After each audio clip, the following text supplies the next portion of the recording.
Bwana Yesu alikuwa mkamilifu, alikuwa tayari mtakatifu kiasi kwamba asingekuwa na haja tena kubatizwa, lakini aliona asipobatizwa atakuwa hajitimiza haki yote.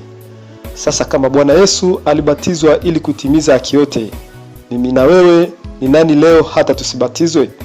Au tuone ubatizo hauna maana? Kumbuka tena Bwana anasema imetupasa. Maana yake sio yeye peke yake tu, bali yeye pamoja na sisi wote kwa pamoja imetupasa kuitimiza haki hiyo ya Mungu.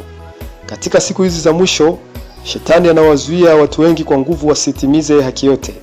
Anataka waitimize nusu haki tu, kwa sababu anajua mtu akitimiza haki yote atakuwa ameshampoteza moja kwa moja, na yeye bado anataka watu wengi zaidi wapotee ili waende naye katika lile ziwa la moto.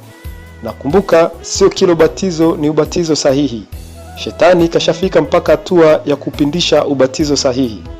Ubatizo sahihi ni ule wa maji mengi na kwa jina la Yesu Kristo, sawasawa na kitabu cha Matendo sura ya 2 mstari wa 38, na si kwa kunyunyiziwa.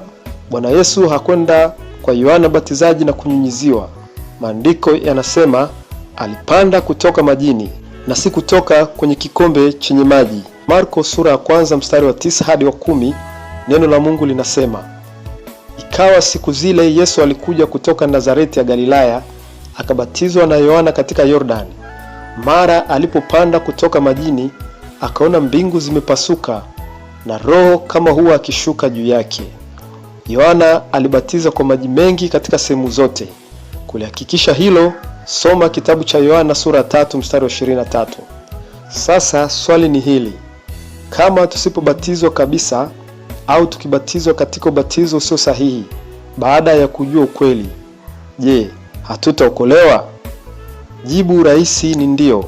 Hatutaokolewa siku ya mwisho kwa sababu tumejua njia ya haki na hatujaifuata.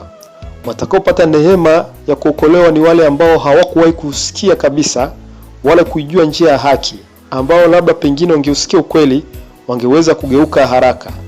Swali ni je, umetimiza haki yote?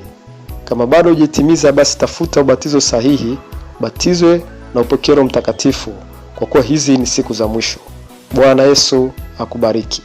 Maran Atha.